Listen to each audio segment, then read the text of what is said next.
of a one-world government under a supreme God-man who oversees and directs a new era of the birth of a new human super race. In fact, I would offer the idea that Hitler was but a crude dress rehearsal for the rise of the Antichrist. Referring to the underlying threat of the New Age movement, Dave Hunt, in his book, America the Sorcerer's New Apprentice, states, "Are we in any real danger? Something of great significance is occurring, and it must be taken seriously.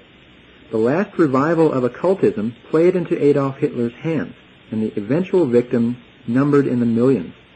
One can only wonder where the current and far more pervasive renaissance of such occultism will lead." End quote. Now, all of this may sound a little far out, but personally I don't think so in the least, especially given the fact that a neo-holocaust has been happening and continues to happen on modern-day American soil.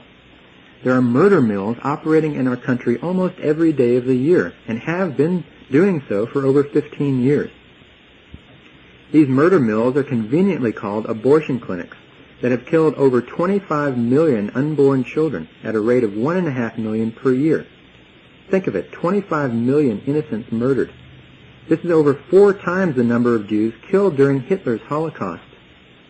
The fact that a neo-holocaust has been legalized, justified by humanistic thought, and sanitized and sterilized, that is happening in our midst today is nothing less than stunning.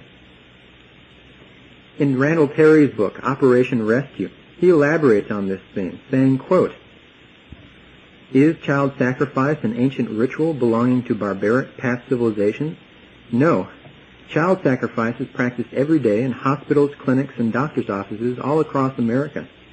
Because the tiny victims are concealed within the wombs of their mothers, people never hear their silent screams and rarely see their brutalized remains. But you can be sure that the powers of darkness hear and see with pleasure. Satan receives the blood of these little ones as human sacrifice, and he is not going to give up this stronghold and demonic altar without a fight." End quote. This abortion abomination clearly shows that other forms of Holocaust are very possible and real. And by opening the door to the legalizing of the murdering of innocents, the door is also potentially laid open to abuses of euthanasia applying to any group of individuals, especially those deemed genetically unfit, societal non-contributors like the elderly and the crippled, and possibly the category of the spiritually unfit. Not only are there strains of secular humanistic thoughts that justify and legalize the murdering of innocents, but also New Age philosophy adds further fuel to potential neo-Holocaust fires. The doctrines of karma and reincarnation can be primary bases for the justification of murder on a spiritual basis. And it's interesting to point out here that well over half the world's population believes in reincarnation. Now, part of the rationale goes like this in the New Age. They say that since the soul is immortal and endlessly reincarnates, then there is no real death. There's a startling conclusion that death is an illusion. Furthermore, the law of karma, the law of impersonal cause and effect, states that anything and everything that happens in a person's life is a result of their karma. This is to say, whatever is right, no matter what the situation. No matter if there's an abortion, a murder, child abuse, no matter what is happening in a person's life, that is, according to this doctrine, correct and right for that person. This leads to the frightening conclusion that, in truth, there are no victims. Quite logically, the conclusion is drawn from reincarnation and karma, that is, that death is an illusion and there are no victims, creates a potentially lethal philosophical combination that can be used to justify any or all sorts of killing, from abortion to severe abuses of euthanasia to outright murder. Ramtha, one of the most famous demon spirits being channeled today, claims that under certain circumstances, murder is justifiable and karmically beneficial. He says that, for example, if one person killed another in a past life, then in order to balance the karma between the two people in a current life, the murdered in one lifetime may murder the other and be totally justified. Also, abortion is widely practiced in the New Age under many justifications. Let me give you a few examples of some of these justifications. The first says that after the abortion, the soul will be able to reincarnate into another body anyway. Since death is an illusion, abortion is no problem whatsoever, they say. Another justification says that the soul of the unborn child knew that the mother would abort it. Therefore, the abortion may be a balancing of karma from past lives or a learning experience for the unborn soul.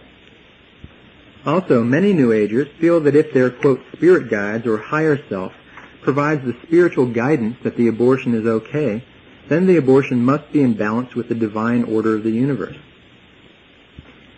In conclusion, then, a reincarnation and karma-based philosophy can be used to justify all sorts of killing and murder under a wide variety of different rationales. Now, there's another very important perspective to be apprised of in this regard. This has to do with the fact that those in the New Age have a widespread negative reaction to Orthodox Christianity. Now, please don't kill the messenger for the message here, but basically in the New Age there's a very pervasive perspective that Orthodox Christians are evolutionary laggards, that in some way that they are spiritually inferior.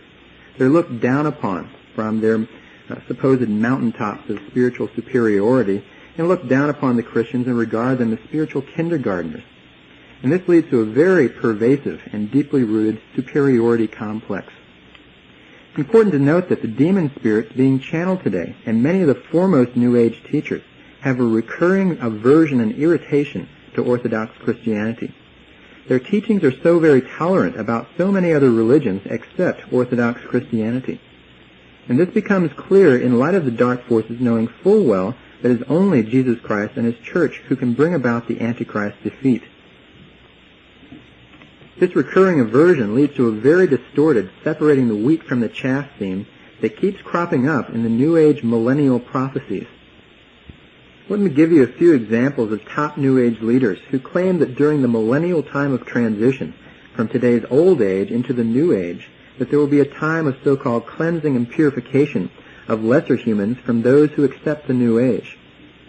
For example, the TM guru, Maharishi Mahesh Yogi, writes, quote, "There has not been and there will not be a place for the unfit. The fit will lead, and if the unfit are not coming along, there is no place for them. In the age of enlightenment, that is the New Age, there is no place for ignorant people. Nature will not allow ignorance to prevail. It just can't. Non-existence of the unfit has been the law of nature." End quote. Here we have a prime example of New Age Darwinism, propagating the idea that we have the survival of the spiritually fittest and the demise of the unfit and spiritually ignorant. Also another quote from Ruth Montgomery, often called the herald of the New Age. She writes, quote, "We are indeed on the threshold of a new age, which my spirit guides say will be ushered in by a shift on the earth on its axis at the close of the century. The souls who help to bring on the chaos of the present century will have passed into spirit to rethink their attitudes." End quote. We see in this quote the scapegoating of a certain segment of world civilization who is blamed with bringing on the chaos of millennial confusion. It also states here that they will have passed into spirit to rethink their attitudes. This is to say that they will be eliminated, purified off from the face of the earth. In these two quotes and so many others that I could bring forth, we have the recurring New Age theme of the elimination or purification of spiritually unfit races as the New Age God-man race of the future goes to the fore and inherits a one-world government under a one-world religion. The $64,000 question here is, if this happens, by whose definition would be the spiritually fit versus the unfit? If the Antichrist is in power at the time, then it would be by his definition. Christian leader John Ankerberg, in his book The Facts on the New Age Movement, notes this underlying dark side of the New Age. He writes, "A thorough reading of New Age literature will show that some New Agers sanction the persecution of Christians. They do so on the basis of the need to remove those who may refuse to accept or attempt to prevent a spiritual uniting of humanity. This is one of the darker aspects of the New Age. This is the rub. The New Age of love and harmony may have to be repressive for a time to usher in their version of peace on earth." End quote. Furthermore, Christian author Tex Mars, in his book Dark Secrets of the New Age, takes the